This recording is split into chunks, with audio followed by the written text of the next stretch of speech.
ሰላም ሰላም የቻናላችን ቤተሰቦች እንዴት አላችሁ? በያላችሁበት ሰላማችሁ ይብዛ። በዛሬ ክላሳችን ደግሞ የምናየው የአማርኛ ቃላት ምስረታ ነው። ዛሬ በአራቱ የአማርኛ ፊደላቶች መነሻ እያደረግን ቃላቶችን እየመሰረትን እንማማራለን ማለት ነው። ከዚህ ጋር ገ፣ ጠ፣ ጨ እና ፈ አሉ። በእነዚህ በእያንዳንዳቸው ደግሞ አምስት አምስት ቃላቶች እናያለን። በቅድሚያ ለዚህ ቻናል አዲስ የሆናችሁ ቻናሉን ሰብስክራይብ፣ ላይክ፣ ሼር እያደረጋችሁ ጀምሩ።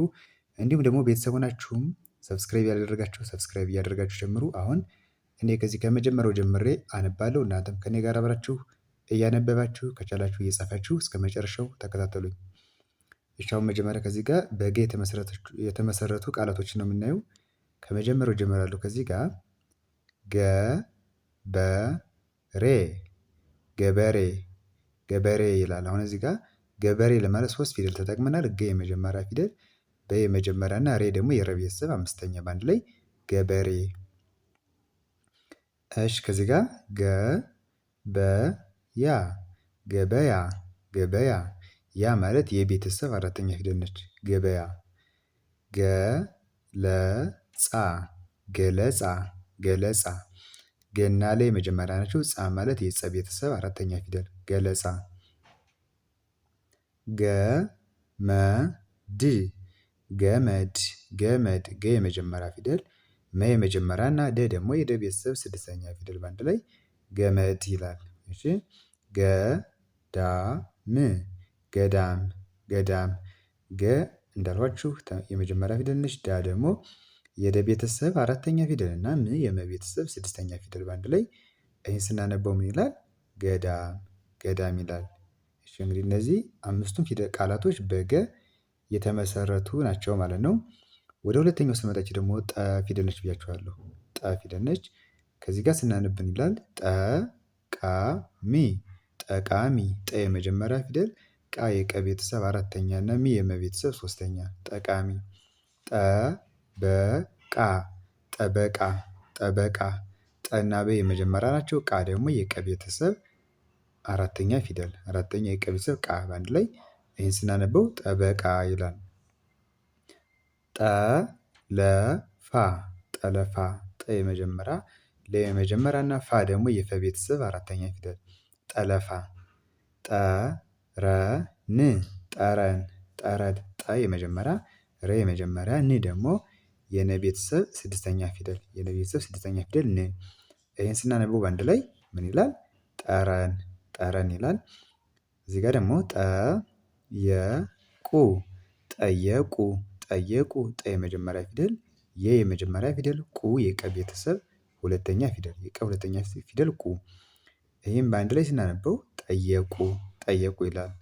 እሺ ወደ ሶስተኛው ስንመጣ ይቺ ደግሞ ጨ ፊደል ነች። ከዚህ ጋር ጨለማ ጨለማ ጨለማ ጨ እና ለ የመጀመሪያ ናቸው። ማ ደግሞ የመ ቤተሰብ አራተኛ ፊደል ጨለማ።